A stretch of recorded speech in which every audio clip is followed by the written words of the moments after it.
بسم اللہ الرحمن الرحیم. عزیز بھائیوں، سلسلے محاضرات کی دوسری کڑی کا آغاز ہوگا انشاءاللہ.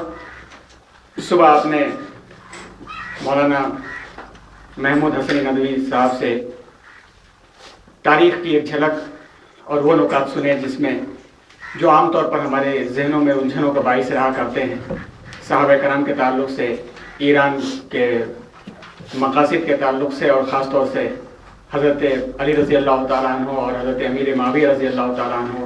اور یہ جو عنوانات ہیں، جن عنوانات کی تفصیلات بسا اوقات ہمارے سامنے نہیں آ پاتی ہیں اور ہم مطالعہ کرنے کے باوجود بھی الجھنوں کا شکار رہتے ہیں، جیسا کہ آپ میں سے بعض ساتھیوں نے اس کا اظہار بھی کیا کہ وہ اشکالات جو ذہن میں تھے الحمدللہ اس محاضرے سے حل ہوئے. ساتھیوں، آپ نے معاشیات کے کچھ عنوانات پڑھے اور اس کے پہلے عالمی تاریخ پر بھی آپ نے کچھ محاضرات سنے، اس کے ایک سکے کے ایک پہلو پر آپ نے نظر کی. اس کے پہلے حضرت مولانا نزول حفیظ صاحب دعوت برکاتہم، ان کے محاضرات کا سلسلہ تھا، انہوں نے عالمی حالات کے تعلق سے تربیت کی تھی. انہی عنوانات میں سے آپ میں سے چند ساتھیوں نے عالمگیریت، گلوبلائزیشن، تہذیب و تمدن کی تاریخ، ان عنوانات کا بھی تذکرہ کیا تھا. ہم نے آپ کو اطلاع کی تھی کہ انشاءاللہ اللہ تبارک و تعالیٰ نے ہماری دعائیں قبول فرمائیں، اور یقیناً اللہ نے دعا ہماری قبول فرما لی.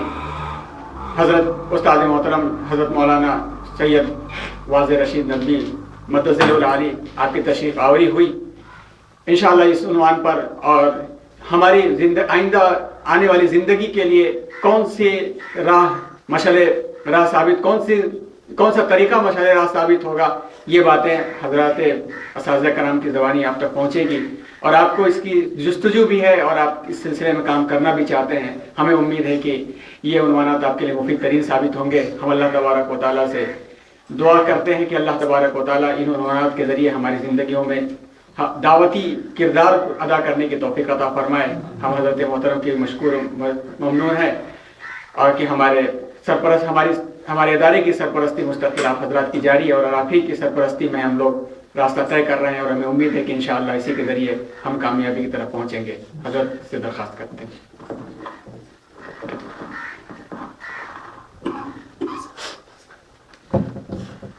بسم اللہ الرحمن الرحیم. الحمدللہ رب العالمین، والصلاة والسلام علی سید المرسلین محمد وعلی آلہ وصحبہ اجمعین ومن تبعہم بإحسان الی یوم الدین. عزیز طلبہ، آپ میں سے اکثر تعلق رسومہ سے تعلق رکھتے ہیں، جیسے غالباً آیت عالمیت سے تعلق رکھتے ہوں گے، تو لیکن یہ کہ بہرحال واقفیت تو آپ کو ہوگی، اور بھی آپ کے اس سطح سے، علمی سطح سے واقف. ہم ایک نیا عنوان ہم نے سوچا یہاں آنے کے بعد، ہم اس کو یہ کہہ سکتے ہیں، عربی میں جو کہتے ہیں من وحی جو البیہ. یہاں آنے کے بعد ہی ہم نے کچھ باتیں سنی، اور ان سے ہمارے ذہن میں ایک نیا عنوان آیا، تو ہم اسی پر گفتگو کرنا چاہتے ہیں. وہ یہ ہے کہ ایک تو ہے علم، جس کی تلاش میں آپ نکلے ہیں. ایک علم آپ حاصل کر کے آئے ہیں، اور اب آپ یہاں اس میں اضافہ کرنا چاہتے ہیں. یعنی جو چیزیں آپ نے وہاں نہیں پڑھی ہیں وہ آپ یہاں پڑھنے کے لیے آئے ہیں، تو وہ آپ اپنے علم میں اضافہ کرنے کے لیے آئے ہیں. تو علمی کی تلاش میں آپ آئے ہیں. جو چیزیں آپ کو بتائی جا رہی ہیں ان کا تعلق علم سے ہے، اور وہ تمدنی علم سے ہے. اس کا تعلق یورپ کے بحث و تحقیق کے نتیجے میں وہ علم وجود میں آیا ہے. اس علم کی دو قسمیں ہیں. ایک تو وہ ہے جس کا تعلق تجربے سے ہے. اگر زیادہ تحقیق کی جائے تو علم کی تین قسمیں ہوتی ہیں. یہ موضوع اصل فکر اسلامی کا ہے، اور چونکہ یہ فقہ اسلامی میں بہت کتابیں آ گئی ہیں، وہ آپ انشاءاللہ بعد میں مطالعہ کریں گے. تو اس طرح علم کی تین قسمیں کی جا سکتی ہیں. ایک تو وہ علم ہے جس کا تعلق تجربے سے ہے. یورپ تجربے کے عہد میں جب داخل ہوا یہ کہا جاتا ہے کہ ایک تھا شخص فرانسس بیکن نے یہ نظریہ دیا کہ جو علم ہم تک پہنچا ہے وہ جب تک ہمارے تجربے میں صحیح نہ ثابت ہو ہم اس کو نہیں مانتے، ہمیں تجربہ کرنا چاہیے۔ اس کو کہتے ہیں یہ تجربے کا عہد اس سے شروع ہوا۔ وہی کہا جاتا ہے اصطلاح میں کہ مدرسی دور جس کو کہتے ہیں، اسکولی ایج، اس پر ختم ہوتا ہے۔ یورپ والے یہ بات کہتے ہیں، یورپ کی کتابوں میں بات ہے۔ تو یعنی طالب علمی کا دور ختم ہوا۔ یہ آپ کے ذہن میں رہنا چاہیے کہ یورپ 300 سال 500 سال تک مسلمانوں کا شاگرد رہا ہے، اور اس کو سب نے تسلیم کیا ہے۔ اور تمدن عرب ایک کتاب ہے، اردو میں بھی ترجمہ ہے، عربی میں ہے، اور عربی میں حضارت العرب، اس میں اس نے تسلیم کیا ہے کہ عرب ہمارے معلم اول ہیں۔ یہ بات ذہن میں رکھیے کہ یورپ 1000 سال تک علم سے دور رہا ہے، جس کو ڈارک ایجز کہتے ہیں اس زمانے کو۔ اور اس کے بعد کہ اس نے علم حاصل کرنا شروع کیا تو مصدر علم اس وقت صرف مسلمان تھے، مسلمانوں کے مدرسے تھے، مسلمانوں کے یہاں کتاب ملتی تھی، کہیں کتاب کا وجود نہیں تھا۔ 12ویں صدی کا یہ حال ہے کہ ڈراپن نے لکھا ہے کہ 12ویں صدی میں جبکہ مسلمانوں کے ہر شہر میں کتب خانے تھے، فرانس میں اور برطانیہ میں کتاب کا وجود نہیں تھا، اس لیے کہ پڑھنے پر پابندی لگی ہوئی تھی۔ کلیسا نے پابندی لگا دی تھی کہ صرف انجیل مصدر علم ہے اور کوئی مصدر علم نہیں ہے۔ انجیل کے علاوہ کوئی بات اگر کہی جائے تو اس کو سزا دی جاتی تھی، اور سخت ترین ٹارچر کیا جاتا، طریقے سے ٹارچر کیا جاتا تھا۔ یہ چیزیں کتابوں میں موجود ہیں۔ یورپ والے اپنی اس تاریخ کو چھپاتے ہیں، اور علم کے بارے میں جتنا فریب یورپ نے کیا ہے دنیا کی تاریخ میں کسی قوم نے نہیں کیا۔ ایک بہت بڑی امانت میں بددیانتی یورپ نے کی ہے۔ تو اس طرح تجربے کا دور شروع ہوا۔ پھر ایک شخص آیا فلسفی، ان کے یہاں ڈیکارٹ جس کو کہتے ہیں، یہ چونکہ ہمارے عربی ادب سے بھی اس کا تعلق ہے، ڈیکارٹ نے شک کا موقف اختیار کیا۔ کوئی چیز یقینی نہیں ہے جب تک دلیل سے ثابت نہ ہو جائے۔ وہ کہتا ہے کہ میں بول رہا ہوں اس لیے میں موجود ہوں، میری آواز جو ہے، میری شکل، یہ دلیل ہے میرے وجود کی۔